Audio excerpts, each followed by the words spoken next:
जो लोग कभी हॉस्टल में नहीं रहे उन्होंने जीवन में बहुत कुछ मिस किया है, क्योंकि आप महसूस भी नहीं कर सकते कि यह कितना मजेदार और साथ ही कितना कष्टदायक हो सकता है।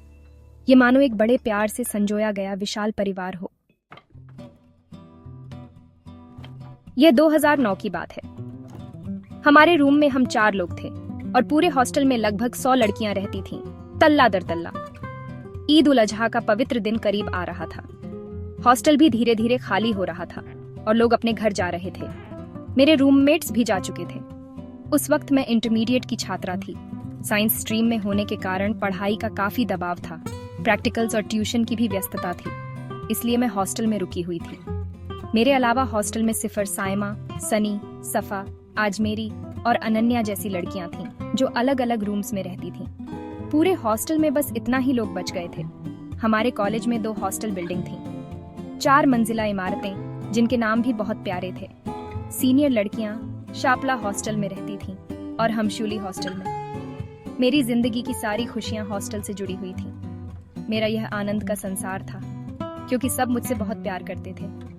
सफा, मैं और आजमेरी, हम तीनों ने एक ही कमरे में रहने का फैसला किया, क्योंकि बाकी रूममेट्स छुट्टियों में घर चली गई थीं।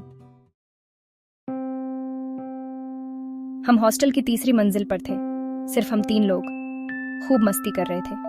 कब रात के 3:25 हो गए, पता ही नहीं चला। अचानक सफा ने दरवाजा खोला। उसने कहा, तुम दोनों रुको, मैं देखती हूँ इतनी रात को कॉरिडोर में कौन चल रहा है। सफा थोड़ी बहादुर थी, जबकि आजमेरी डरपोक। सफा बाहर चली गई। मैं और आजमेरी बायोलॉजी प्रैक्टिकल की कॉपी लिख रहे थे और साथ में ड्राइंग कर रहे थे। थोड़ी देर बाद आजमेरी बोली, सफा अभी तक वापस क्यों नहीं आई? सफा की आदत थी कि वह बाथरूम में बहुत देर लगा देती थी। मजाक करते हुए मैंने कहा, पता करो, शायद वह बाथरूम बॉयफ्रेंड के साथ टाइम बिता रही हो। हम सब अक्सर एक दूसरे के साथ मजाक करते थे। थोड़ी देर बाद मुझे भी शक हुआ। सफा को समय लगता था, लेकिन इतनी देर क्यों हो गई? मैंने दरवाजे की ओर देखा। दरवाजा थोड़ा खुला हुआ था। बाहर जाते ही एक ठंडी हवा का झोंका मेरे ऊपर से गुजरा। मैंने बाथरूम की तरफ देखा।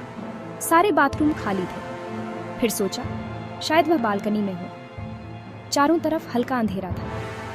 चांद की धीमी रोशनी में मैंने बालकनी के कोने में किसी को खड़ा देखा। मैंने सोचा, यही सफा होगी, इसलिए धीरे धीरे उसके पास जाने लगी। जैसे ही मैंने उसके कंधे पर हाथ रखा, वह जोर से हंसी। मुझे डराने की कोशिश कर रही हो, है ना? मैंने पूछा। लेकिन जब उसने मेरी तरफ मुंह घुमाया तो मैंने जो देखा वह मेरे जीवन का सबसे डरावना दृश्य था। सामने एक सफेद कपड़े में लड़की थी, हमारी उम्र की, लेकिन उसके बाल बिल्कुल सफेद थे। उसकी आंखें नहीं थीं, केवल आंखों के गड्ढे चमक रहे थे। उसका चेहरा इतना बड़ा और भयानक था जैसे एक गहरा अंधकार। उससे खून की बदबू आ रही थी। वह मुझे खून पीने के लिए तैयार एक पिशाच की तरह दिख रही थी। डर के मारे मैं कांपने लगी। मेरा पूरा शरीर सुन्न हो गया। चीखने की कोशिश कर रही थी, लेकिन गले से आवाज नहीं निकल रही थी। मैंने दुआ पढ़ने की कोशिश की, लेकिन ऐसा लग रहा था कि मेरे शरीर में कोई चाकू चुभा रहा है। वह डायन मेरे कंधे को काटने की कोशिश कर रही थी। मैंने अपनी पूरी ताकत लगाई और वहां से भागने लगी। किसी तरह मैं दौड़कर कमरे के दरवाजे पर गिर पड़ी।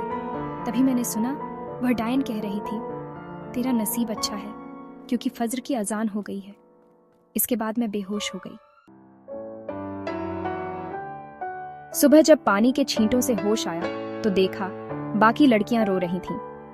फिर मुझे पता चला कि सफा दूसरी मंजिल पर गई थी और जो आत्मा या भूत मैंने देखा वह एक सीनियर लड़की की थी, जिसने पारिवारिक कारणों से हॉस्टल में पंखे से लटककर आत्महत्या कर ली थी। तब से उसकी आत्मा हॉस्टल में भटकती थी। कई लड़कियों ने उसे अलग अलग रूपों में देखा था।